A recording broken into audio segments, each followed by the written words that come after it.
안녕하세요, 끝판대장입니다. 오늘 구독과 좋아요, 알림 설정, 그리고 댓글까지 부탁드리겠습니다.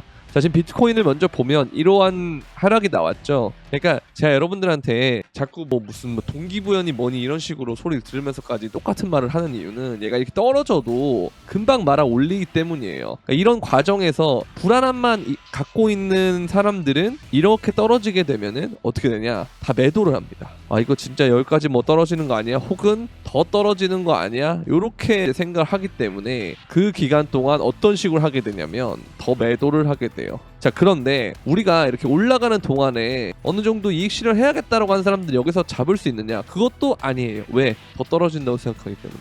그럼 우리는 어떤 마인드를 가져야 되냐라는 거죠. 어떤 마인드를 가져야 될까요? 바로 겁을 줄여야 돼요. 자, 그런데 그렇다고 해서 무슨 무지성으로 줄인다는 게 아니고 항상 우리는 객관적으로 이성의 끈을 잡아야 한다는 거예요. 이성의 끈을 잡아서 우리가 객관적으로 봤을 때 지금의 상황이 과연 최고점이냐, 아니면 대중들이 열광하고 있느냐, 아니라는 거죠. 왜? 이렇게만 되면 겁먹는 사람들이 그렇게 많은데, 여러분들이 2021년 상승장 고점에서 했던 행동들을 생각해보세요. 겁을 먹었습니까? 안 먹었어요. 왜 안 먹었어요? 떨어지면 올려주니까. 떨어지면 올려주죠? 그럼 지금 뭐예요? 고점이 아닐 가능성이 높다라는 겁니다. 자, 그러면 이 구간은 우리가 길게 봤을 때 어떻게 작용을 해야 좋냐면, 사실 횡보하는 게 제일 좋아요. 지금은 이번 달 내내 횡보하는 게 제일 좋긴 해요. 근데 그게 만약 안 된다면, 왜냐면 이게 지금 7개월 연속 양봉이라는 거는, 월봉이 이건 엄청나게 큰 거거든요. 여태까지 거의 보기 드문 그런 형태예요. 왜냐면 여기도 6개월 연속 양봉이었잖아요. 그리고 여기서 이렇게 도지로 바뀌면 떨어진다, 그렇게 보는 사람도 많기 때문에 이번에는 도지가 나와주고 그 다음에 올려주면 진짜 베스트다라는 생각을 해요. 왜냐면 그러면 여기 있는 사람들이, 이걸 보던 사람들이 다 어떻게 한다? 겁을 낼 거기 때문에. 그래서 좀 음봉으로 만들어주는 동안에 여러분들이 뭘 해야 되냐면, 이거는 매집 기간이에요. 신규분들이 겁을 낼 때가 아니고, 여기서는 사실 크게 봤을 때 매집을 해야 될 구간이거든요. 근데 기존의 보유자들은 어떻게 해야 되냐? 그냥 있으면 돼요. 내 현금 비중도 30% 잘 맞춰놨고, 코인 평단들도 괜찮고 어느 정도 수익 실현도 했다 그러면 전혀 문제될 게 없다라는 거죠. 그래서 이런 과정에서 내용이 그냥 똑같기 때문에 매일매일 좀 비슷한 소리를 할 수밖에 없는데, 사실 아직까지 대중들이 많이 들어오지 않았어요. 그러니까 신규가 들어오긴 했는데 들어왔다가 좀 흐지부지 됐거든요, 반응이. 왜냐면 신고점을 막 뚫었을 때는 반응이 좋았어요. 근데 이렇게 떨어지고 난 다음에 이렇게 지루한 형태가 되니까 김프도 나름 좀 내려갔고, 다시 좀 오르긴 하지만, 그렇죠? 그리고 구글 트렌드에서의 관심도도 생각보다 줄어들었고, 이제 그런 부분들이 생기다 보니까 아무래도 대중들의 관심 속에서는 좀 다시 또 시들시들해지지 않았나라는 생각이 들고, 근데 가격적인 측면으로 보면 시들시들해질만 한 건지 잘 모르겠는 게, 비트코인 어차피 이 가격 부분 그대로 있어요. 물론 알트가, 개별 알트들 중에서 오른 애가 있고 떨어진 애가 있고 그렇지만, 실질적으로 우리가 도미넌스를 봤을 때도 보면은 여기서 그냥 계속 머물러 있는 거예요. 여기서. 자, 그래서 만약에 여기서 도미넌스가 이걸 뚫고 만약에 오른다, 그러면 제가 말씀드렸잖아요. 올라도 어차피 이 부근까지 올라가면 많이 오른 거기 때문에, 여기서부터 여기는 알트가 약세일 수 있지만, 그건 반대로 뭐가 돼야 된다? 알트를 매집할 수 있는 기회로 보면 된다는 거예요. 그래서 3대 7로 말하고 있죠. 비트가 3, 알트가 7. 이거를 그러니까 제가 똑같이 계속 말씀을 드려도 막상 이런 상황이 오면은 이걸 할 수가 없어요. 왜? 겁나기 때문에. 알트들이 더 약세가 될 거기 때문에, 여기서 올라가게 되면. 근데 여기서 이제 막히고 떨어지게 되면 어떻게 된다고 그랬죠? 어차피 상승장에서의 고점은 도미넌스가 다 어디 부근에 형성이 되냐면 이 부근에서 다 형성이 돼요. 그럼 얘도 요번에 여기까지 내려온다라고 생각하면 이 위에서 떨어지는 폭이 크면 클수록 더 좋은 건데, 근데 여기서 떨어진다고 해도 내가 이런 여기 기간 동안에 기간적인 고통과 이 심리적인 고통을 받지 않고 그냥 편안하게 장이 상승장으로 바뀐다라는 소리잖아요. 본격적인 알트장으로. 그럼 이것도 나쁘지 않다라는 거예요. 그러니까 뭐가 됐든 여러분들은 나쁘지 않은 꽃놀이패를 갖고 있으면서 심리적으로는 굉장히 지루해하고 진짜 어려워한다라는 거죠. 그래서 이 부분이 정말 중요한 부분이다. 그래서 지금은 차트 이런 것도 정말 중요하지만, 제가 차트도 언급드리고 거시경제라든가 외부에 있는 온체인이라든가 이런 것들 되게 많이 말씀드리지만, 그럼에도 불구하고 제가 가장 중요하게 지금 언급드리는 게 뭐다? 여러분들의 마인드, 심리 상태가 정말 중요하다라는 걸 알 수가 있습니다. 왜냐면 지금 구간은 사팔사팔 하는 사람들도 중요하지만, 일단 좀 스윙 관점을 좀 길게 보는 사람들이 좀 더 유리한 장세예요. 왜냐면 지루할 때는 단타나 이런 거를 하다 보면 재밌긴 하거든요. 어느 정도 오르면 박스권 상단 쳐줘가지고 팔면 되고 떨어지면 좀 사도 되고 이렇게 하면 되니까 여러분들 전혀 막 그 부분에 대해서 되게 어느 순간 되면 또 익숙해져요. 근데 그러다가 상방을 뚫을 때가 있거든요. 그때 만약에 놓친다. 그럼 내가 여태까지 샀다 팔았다 한 거에 비해서 개수가 줄어드는 경우가 생길 겁니다. 그래서 지금은 그냥 시간을 갖고 기다리면 돼요. 왜? 그동안 많이 올랐잖아요. 많이 올랐기 때문에 얘가 좀 쉬어가는 구간이 필요해요. 이런 때처럼. 근데 이때처럼 그렇게 길게 가진 않을 거예요. 이때처럼 길게 가진 않을 거고 보시면 이 빨간색 구간들이 있었기 때문에 가격이 오를 수 있는 거거든요.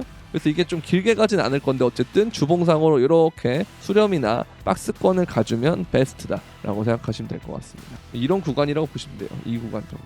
이런 영역이라든지 아니면 조금 더 우리가 이전의 시간대를 가보면 2017년 사이클로 가보면 그냥 이런 구간이다 라고 보시면 될 것 같아요. 전혀 문제될 거 없고요. 어차피 그러다가 또 나중에 돌파하면 비트코인이 이렇게 오르는 그런 장세가 만들어질 텐데 그 다음에는 어쨌든 조정이 한번 나올 거란 말이에요. 뭐 이런 식으로 됐든 이때가 진짜 마지막 기회. 지금도 거의 마지막 기회지만 이때도 마지막 기회. 근데 이때는 사실 도미넌스가 떨어지면서 비트코인 조정이 나올 가능성이 높기 때문에 좀 실질적으로 알트장은 시작이 된 순간이라고 봐야 돼요. 그러니까 본격적인 알트장이. 그래서 그 타이밍을 좀 여러분들이 놓칠 수 있기 때문에 지금부터 제가 말씀드리는 대로 3대7을 유지하면서 그냥 천천히 해주면 나쁠 거 하나도 없다 라고 말씀드리고 싶습니다. 그래서 업비트를 보면요, 지금 수위랑 이런 애들이 다시 좀 반응이 오잖아요. 그러니까 얘네들이 제가 말씀드리고 싶은 게 뭐냐면 여러분들한테 항상 뭔가 기다리신 걸 잘 못해요. 그러니까 지금 불수세미가 좀 횡보를 하잖아요. 그러니까 뭐 사람들이 뭐라 그러냐면은 지루하다, 미치겠다, 이거 진짜 안 간다, 내 거만 안 간다 이러거든요. 근데 이거 해봤자 뭐 좀 길긴 길겠죠. 고점 찍은 순간부터 여기서부터 길겠죠. 지금 한 43일 뭐 이렇게 되잖아요. 43일 뭐 47일 이렇게 되잖아요. 근데 이것도 못 기다리면서 무슨 장투를 한다 그래요. 그러니까 장투는 현실적으로 어렵다고요. 제가 말씀드렸잖아요. 장투는 현실적으로 어려워요. 그리고 장투할 만한 가격대도 아니에요. 그러니까 스윙을 하는 게 맞는데 어쨌든 우리가 코인을 선택할 때 어느 정도 코인에 대한 펀더멘탈도 되게 중요하고 메타도 중요하고 그다음에 차트도 중요한데 차트를 봤을 때 얘는 지금 엄청나게 오랫동안 나름 이 박스권을 그리면서 횡보를 했잖아요.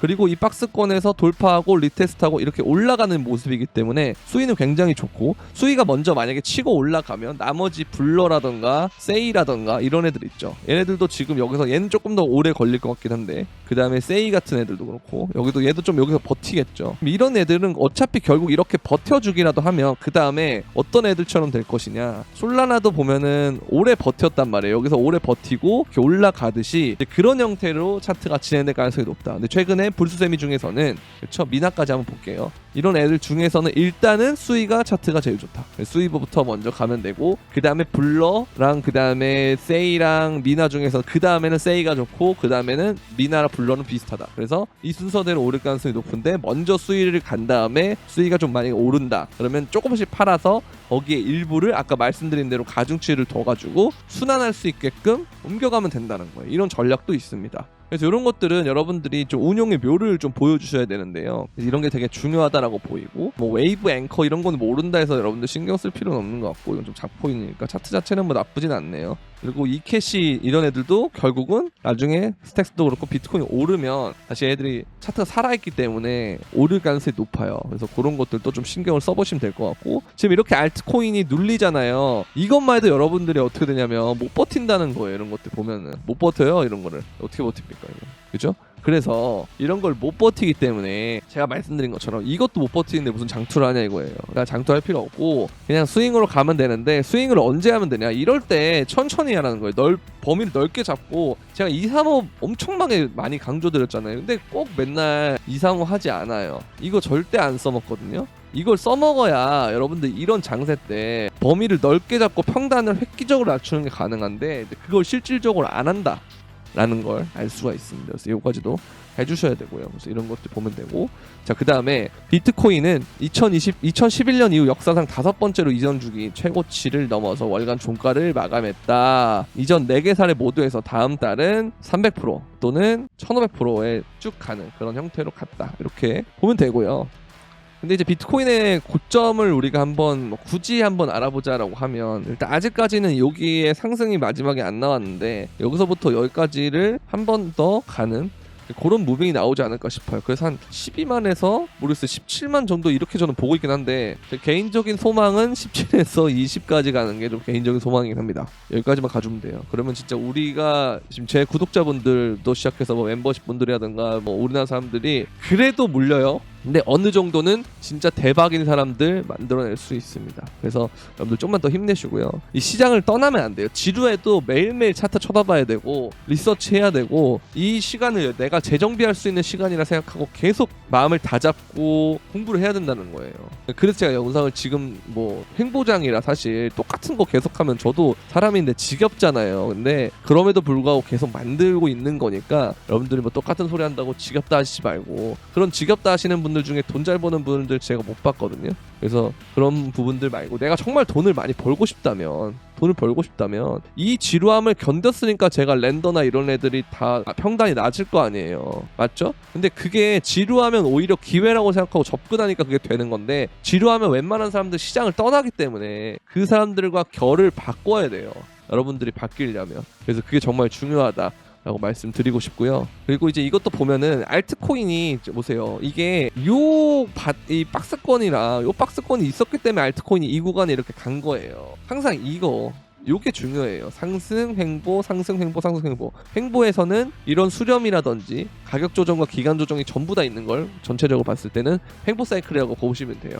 그래서 그게 된 다음에 이후에 상승이 오는 거다. 자, 그리고 요것도 보면은 이러한 형태의 모습이 되고 뚫고 올리고 이러한 모습이 되고 뚫고 올리고 이러한 모습이 되고 뚫으면 올라가는 이제 그런 구조가 되겠죠. 그래서 마지막 상승이 남았어요. 아직까지.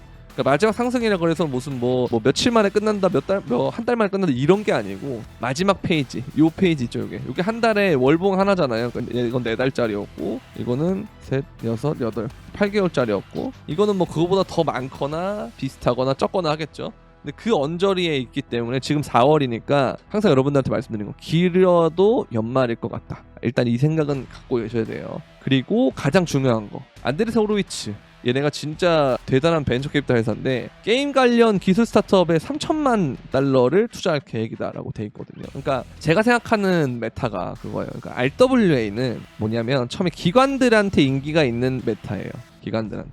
그리고 매스 어댑션을 했을 때는 대중들에게 인기가 있는 메타는 저는 게임이라고 생각을 해요. 게임이나 뭐 메타버스 같은 그런 느낌인 거죠. 2021년 같으면 메타버스인데 올해가 뭐 어쨌든 장이 많이 끝난다라고 하면 2024는 게임일 가능성이 높다. 근데 항상 이 매스 어댑션 같은 분야는 상승장의 이제 끝 무렵에 극단적으로 오르는 경향이 있어요. 우리 메타버스 장세도 기억해보면 메타로 사면 변경을 하고 그때부터 엄청나게 올랐잖아요. 물론 NFT가 한번 초반에 치긴 했지만 그러니까 그런 걸 우리가 좀 생각을 해보면 결국 마지막을 이끌을 메타는 게임일 가능성이 굉장히 높은데 왜 게임이냐고 하냐면 항상 이 매스 어댑션이라고 하려면 절대적인 사용자 수가 있어야 돼요.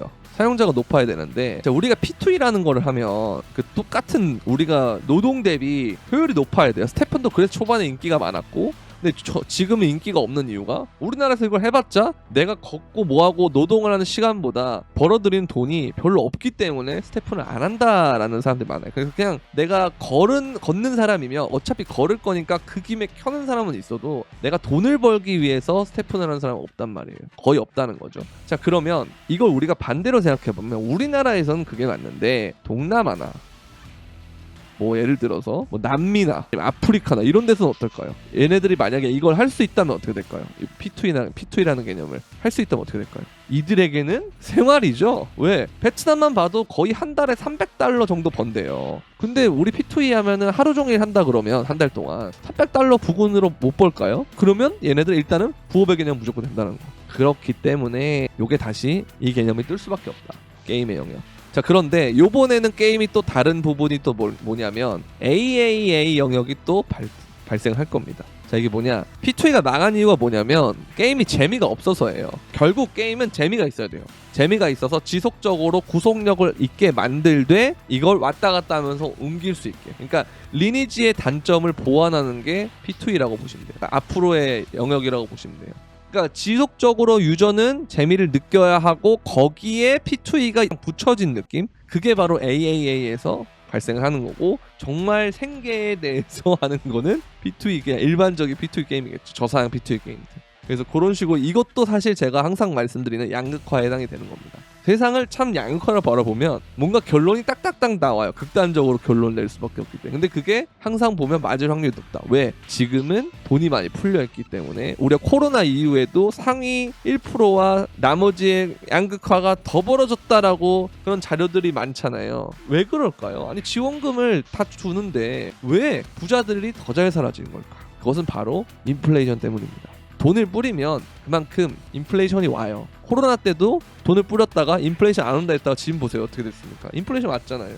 결국은. 이건 눈속임이에요. 돈을 뿌리면 인플레이션 옵니다. 그래서 빈니핑 VF가 더 생길 수밖에 없는 거예요. 왜? 이들은 자산을 갖고 있기 때문에. 자산은 기본적으로 뭘 하죠? 인플레이션을 해칭하죠. 그렇기 때문에 이런 상황에서 더 자본이 늘어나는 구조인 거예요. 그래서 여러분들이 이런 거를 좀 구체적으로 생각을 해보면 게임도 이렇게 나눠지겠구나. 그럼 내가 3가지 정도를 투자할 수 있겠죠. 정말 동남아들에게 채택될 수 있는, 동남아 같은 그런 개발도상국들에게 채택될 수 있는 매서데션에 해당할 수 있는 그거랑, 그 다음에 정말 재밌어서 전 세계 유저들에게 채택될 수 있는 AAA 게임, 고사양 게임을 말하는 거예요. 고사양에다가 재밌는 게임. 그 다음에 또 한 가지 여기에다가 인프라를 공급해주는 기업. 근데 항상 여러분들 닷컴버블도 그렇고 뭐든지 기술적인 버블에서 가장 처음에 혜택을 보는 건 뭐다? 인프라 섹터가 혜택을 봅니다. 이렇게 여러분들이 리서치를 해주시면 돼요. 이렇게 뭔지 모르겠는데 알려주세요 하는 건 나중에 또 여러분들 이 책 영상 반응 보고 제가 영상을 만들던지 하겠습니다. 네. 그리고 비트코인 채굴주가 다시 오르고 있다. 이거는 어쩔 수 없는 건데 반감기의 영향이 좀 있다고 봐요. 반감기. 그렇죠? 그리고 채굴. 이게 반감기가 되면서 여기도 양극화가 될 수밖에 없어요. 왜? 생산성 자체가 안 좋아지잖아요. 반감기가 되면은. 블록 난이도가 2배씩 오른다는 거기 때문에 내가 갖고 있는 장비로 비트코인을 생산하는 게 절반씩 떨어진다는 거. 그럼 이거를 계속 보충하고 캐파를 늘릴 수 있는 애들은 살아남지만 못 버티는 애들은 비트코인을 팔겠죠. 그래서 반감기 전에 조정이 좀 오는 거예요. 근데 반감기가 딱 되면 어쨌든 거기 살아남은 애들은 비트코인 계속 채굴할 것이고 어쨌든 가격이 올라야 채굴 원가가 맞춰지기 때문에 가격이 올라간다는 거예요. 그러니까 이런 관점으로 보면 우리는 반감기 이후에 왜 오르는지 이런 것들을 알 수가 있다. 이렇게 보시면 되겠고, 자 그리고 1.34억의 USDC를 추가 발행했다. 요즘엔 그러니까 되게 재밌는 게 한동안 테더의 발행이 되게 많았는데 서클도 USDC도 엄청나게 요즘에 발행이 되고 있습니다. 이 말인즉슨 미국에서도 지금 관심이 많다. 기관들이 관심이 많다라고 보시면 됩니다. 전혀 안 좋은 소식이 아니죠. 좋은 소식입니다. 자 그리고 이번 강세장은 비트코인 역사상 가장 강력할 거다. 그러니까 저도 이게 어느 정도 동의하는 게 기간은 짧을 수 있는데 이 속도며 상승폭이 생각보다 강할 수도 생각해요. 특히 어디에서 갈 수 있다? 알트코인이. 왜? 마지막 알트장이라고 저는 생각하기 때문에. 그래서 닷컴버블 같은 그런 부분이 일어날 것이라고 저는 보고, 그래서 여러분들한테 계속 동기부여라면 동기부여를 시킬 수밖에 없는 겁니다. 비슷한 내용 계속 할 수밖에 없는 것이고, 횡보장에 떠나봤자 어차피 다시 와요. 저희 멤버십도 횡보장에 되면은 좀 이제 픽도 좀 낼 게 별로 없잖아요. 가격이 움직여야 뭘 내지. 그래서 그런 것들을 좀 적게 내면 이제 나간단 말이에요. 그쵸? 나가고 구독자들도 줄어요. 참 이거는 어쩔 수 없나 봐요. 근데 이걸 반대로 생각하면 지나고 보면 횡보장은 나한테 매집을 하라고 대놓고 주잖아요. 기회를. 그쵸? 근데 횡보장 때 이 스윙 관점에서 보면은 조금 더 시간을, 제가 왜 픽을 그때 먼저 안 내냐면 이걸 지루하게 생각하고 또 버틴다는 개념으로 가기 때문에 좀 시간이 좀 지나서 여러분들의 기간적 고통을 좀 덜어드리고 그 다음에 이렇게 내는, 나름의 엄청난 생각을 하고 내는 편임에도 불구하고 그것조차도 지루한 사람들이 많다라는 거예요. 근데 그렇게 하면 더 못 법니다. 후회하신 분들이 되게 많거든요, 최근에. 근데 뭐든 간에 어쨌든 여러분들 제 구독자가 아니어도 되고 멤버십이 아니어도 되고 상관은 없는데, 다만 여러분들이 이 투자라는 건 제가 저번 영상에서 말씀드렸지만 그전 영상에서 말씀드렸지만 평생 할 수밖에 없어요. 근데 투자를 뭔가 할 때 어차피 평생 할 거면 긴 호흡으로 내가 꾸준하게 할 수 있는 방법을 터득을 해야 되는데, 이 코인에서조차 지금 지루함을 느끼고 기간적으로 며칠 버티지도 않아도 되는 거를 이것도 버틴다는 생각을 하고 지루하다고 생각을 하면 사실 아무것도 할 수 있는 게 없습니다. 이건 정말 여러분들 아셔야 돼요. 부동산도 그렇고 주식도 그렇고 뭘 할 때 굉장히 오래 걸리고 상승률도 진짜 조금씩 오르는데 코인에 비하면. 근데 코인에서조차 못 버티면 뭘 하겠다는 거예요. 아무것도 할 수가 없어요. 이래서 동기부여 영상이라고 하나? 아무튼 네. 정말 중요한 내용이라고 저는 생각합니다. 그래서 어쨌든 여러분들이 이런 것들에 대해서 좀 잘 해주셨으면 좋겠고, 자, 또 멤버십에 대한 얘기 하겠습니다. 그러니까 이렇게 얘기를 해도 어렵대요. 자꾸 진짜 어렵대. 제가 보세요, 아까 메타 어떻게 접근하는지 다 알려드리면 웬만큼 어느 정도 하신 분들은 본인들이 찾거든요. 제가 이렇게 먼저 영상 알려주지 않아도. 근데 사실 실제 니즈는 그것보다 떠먹여주는 걸 좋아하는 게 맞죠. 근데 행보장이다 보니까 제가 이런 걸 좀 찾아봐라. 왜냐면 이때 아니면 공부할 시간이 없다니까요. 근데 좀 그런 거를 제 나름대로 생각해서 하는 거지만 여러분들이 봤을 때는 그게 아니다라고 생각할 수가 있다는 거죠. 그래서 좀 더 떠먹여줬으면 하는 분들은 멤버십에 오면 된다 이거예요. 자, 여기 보시면 코인, 진입가, 목표가, 손절가 다 알려드리죠. 이 초록색깔이 타겟 간 거예요. 이런 식으로 다 알려드려요. 업비트에 있는 애들 중심으로. 근데 최근에 업비트가 무빙이 별로 없기 때문에 빗썸도 하고 있습니다. 어느 정도는. 그래서 이런 부분들을 좀 하고 있고, 멤버십에 오시게 되면 이제 이런 부분과 그 다음에 저랑 1대1로 상담할 수 있고, 그 다음에 단체 카톡방에서 저랑 계속 실시간 소통할 수 있는 이제 그런 권한을 얻게 됩니다. 특전을 얻게 되는데, 멤버십에 가입하기 위해서는 구독 버튼 옆에 있는 가입 버튼을 통해서 가입해 주시면 되고, 가입을 한 다음에 유튜브 커뮤니티에 보면 회원 전용 게시물이 있습니다. 거기에서 여러분들이 뭘 하시면 되냐, 이 텔레그램 주소와 그 다음에 카톡방 링크 두 가지가 있는데 두 가지 모두 들어오시면 되고, 반드시 들어올 때 유튜브 닉네임과 텔레그램 카톡방 닉네임 동일하게 바꿔주시기 바랍니다. 그래야 제가 일을 2번 3번 하지 않아도 됩니다. 그래야 더 픽에 혹은 브리핑에 혹은 여러분들의 상담에 집중할 수 있습니다. 이렇게 보시면 되겠고, 자, 그리고 선물방도 있는데요. 선물방은 멤버십과는 좀 별도의 방입니다. 별도의 방이에요, 선물방은. 그래서 선물은 선물 똑같이 포지션, 진입가, 목표가, 손절가 이렇게 제공이 되는데, 최근에 보면은 픽이 다 타겟을 다 갔죠. 초록색밖에 안 보이죠. 그리고 위에 보면은 한참 위에 올라가서 더 올라가야 되죠. 3월 22일쯤에 한번 이렇게 손절이 났다라는 거, 그런 식으로 하고 있는데, 선물방에 가입하고 싶은 분들은 영상 설명란에 있는 선물방 가입신 저 링크를 통해서 문의를 해주시면 되겠습니다. 자, 일단 오늘 아침 영상은 여기까지. 도움이 되셨다면 구독과 좋아요, 알림 설정 그리고 댓글까지 부탁드리면서 그럼 안녕.